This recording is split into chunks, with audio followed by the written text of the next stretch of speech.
Welcome to my final Redwall book review. We have reached book 22 in the series, The Rogue Crew. So, if you've stuck with me thus far, thank you. Back when I posted a review of Brian Jakes' The Tagarung in December of 2021, I was thinking about expanding this channel beyond its original focus, on my music videos and music reviews, into a sort of broader space for arts and cultural commentary.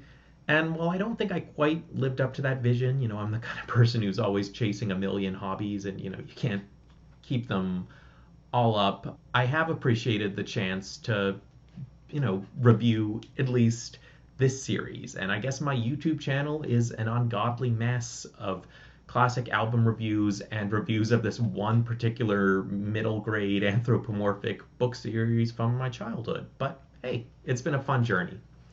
So, The Rogue Crew is the last Redwall book, but it's not some kind of epic conclusion.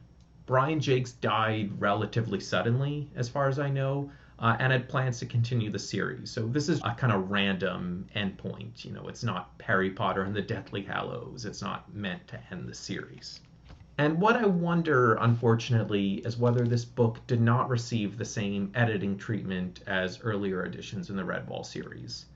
I mean, the circumstantial evidence suggests that it would have been just as well edited as other Redwall books, since as far as we can tell, Brian Jakes did not mean this to be the last Redwall book. I believe he was starting another one. This one was all ready to be published when he passed away. Nonetheless, I did find there were more plot issues with this book than usual, so I'm kind of left to wonder. So what is the Rogue Crew about? Well, the Rogue Crew is the story of... That's the problem. It doesn't have a protagonist. Granted, that's a problem with a lot of the Redwall books. The Bellmaker is more about Finbar or Roofbrush or Marielle than it is about the Bellmaker himself. Matameo could probably be called Matthias Returns or Slagar's Revenge, with Matameo being more of a secondary character. The book called Triss features a lot of good characters, but Triss is honestly kind of one of the forgettable ones. So focusing on a main character has been a recurring challenge for Brian Jakes. But this book by far is the worst offender. The titular protagonists of this group are a gang of sea otters. And I'm going to be a bit semantic here. So this is a sea otter, which as far as I know is only an American species, and Brian Jakes has said all the animals in Redwall are British, so I believe he's just thinking of river otters who live on the sea, which is a shame because I feel like if he broke his rule, they could be sea otters. Hi, everybody. Anyway, the titular protagonists of this group are a gang of sea otters who fiercely defend their territory from evil pirates. They're kind of unique in that, unlike other good characters who mostly only kill in self-defense, the Rogue Crew are proponents of the death penalty. Not me, not all sea otters. I suppose they could be unique characters, but as Brian Jakes always does, he doesn't focus on them alone. Instead, he kind of includes them in a giant ensemble of protagonists. So the Rogue Crew are joined along their adventures by the Long Patrol, a group of posh, disciplined hair soldiers who feature regularly in the Redwall series.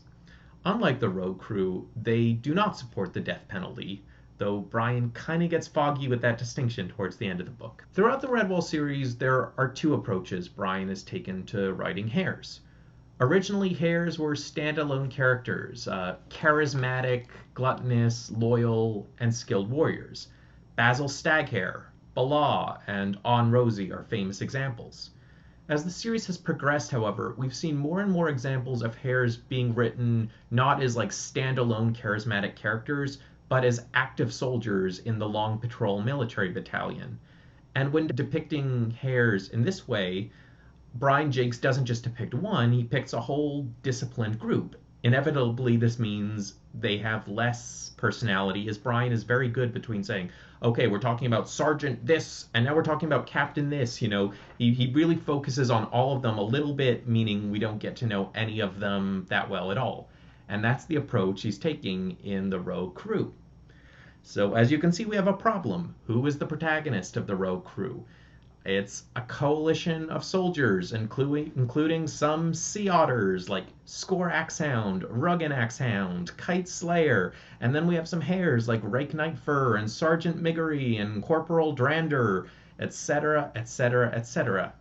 That doesn't quite feel right, does it?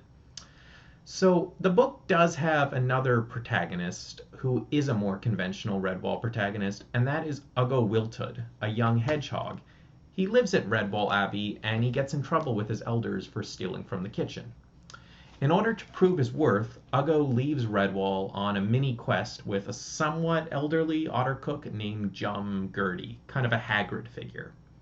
But then Uggo gets lost and ends up involved in the hare and otter resistance against the pirates. I think there's been a tension throughout the series where Brian knows that readers will identify with characters more like Uggo, but really starting as early as the Bellmaker, it became clear that while Brian knows that's what readers want, he kind of just wants to write about these soldier types and he's interested in, their military traditions and their bravery and chivalry and tactics, I suppose, but he's not really interested in developing them as compelling three-dimensional characters with story arcs. And on the one hand, I get it. You need to have different kinds of main characters. You can't rewrite the Matthias character from the first book 22 times. But if I had to choose between rewriting Matthias 22 times and just having these troops of soldiers, I'd go with rewriting Matthias 22 times. Now, were there moments in this book where there was potential for true character growth and development? Absolutely. So, in the case of Uggo the Hedgehog, there were several moments where other hedgehogs with the same last name as Uggo, Wiltud, kind of showed up out of the blue. And like Uggo, these hedgehogs were not perfect fits in polite society.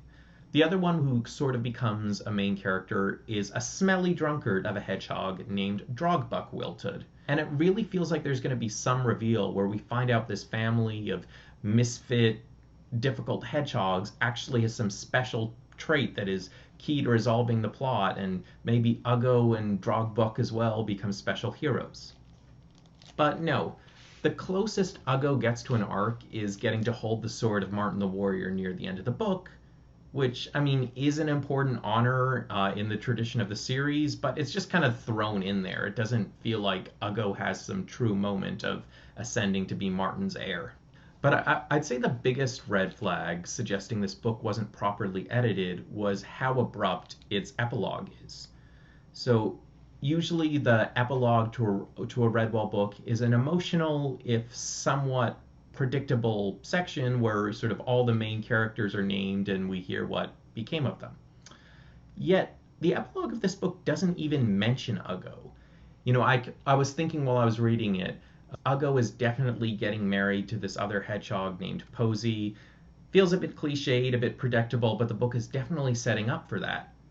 So, I mean, in a way, I would have been disappointed if Uggo and Posey got married just because it felt cliched and predictable. But I ended up even more disappointed because that didn't happen. Because again, it felt like Brian was setting that up and he just sort of forgot about it. So, as for the rogue crew themselves, the good but vicious sea otters, there's a moment midway through the book where they have some real room for character growth. When the otters meet the hares are traveling with a stoat named Crumdun. So Crumdun has defected from the pirates, kind of in the spirit of earlier Redwall characters like Blaggett or Grubbage. Despite the stereotype around his species, he's not actually evil. He's just with the pirates because I guess that's what stoats do. That's where he grew up. But when given the chance to live a peaceful life, he gladly takes it. The hares travel with him and more or less come to see that he's not a troublemaker, that he can be trusted. The otters, however, show up on the scene and refuse to believe this and basically set out to kill Crumdun. It adds an interesting element of moral grayness to the series that Brian has flirted with before but never fully gone into. It suggests despite being good characters, these characters struggle with bigotry. Maybe they are going to carry out some kind of horrible action.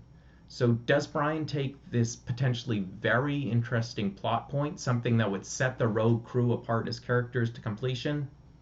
No, about halfway through the book, Crumdun just sort of sneaks away. And while we're told he gets a happy ending, and good for Crumdun the Stoat, I'd much rather we actually get a meaningful resolution to this plot. I mean, sorry, Crumdun, but I'd almost rather the otters killed him and learned to feel guilty about it, rather than just him randomly disappearing midway through the book, never to be mentioned again.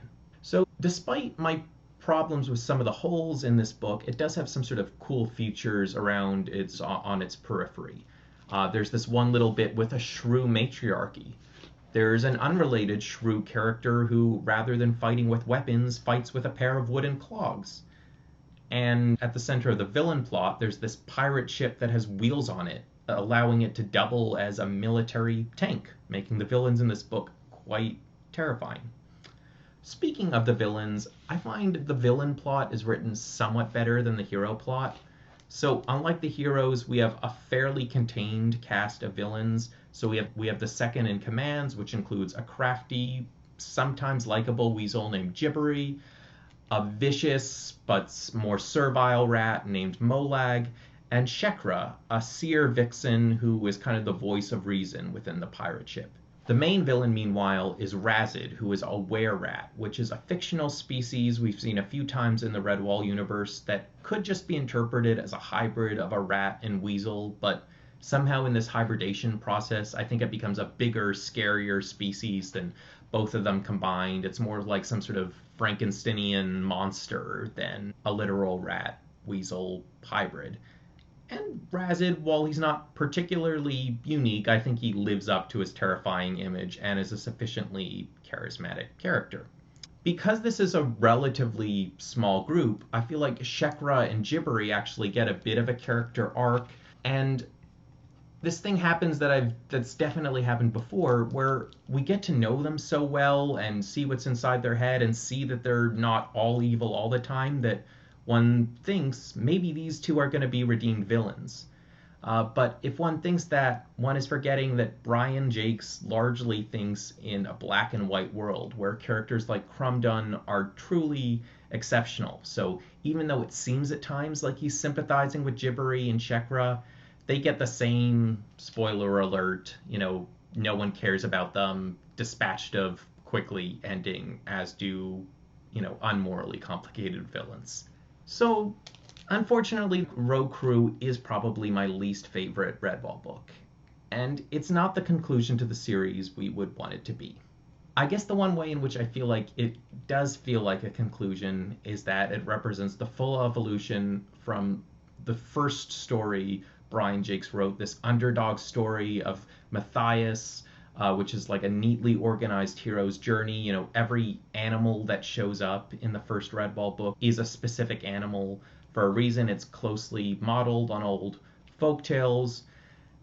And clearly, as the series developed, Brian Jakes just became more and more interested in its military lore. And as such, this is a book without really a main character. It just sort of focuses on these two hero armies, the otters and the hares, and you're just supposed to like it for that. And if people like those kind of Redwall books, great.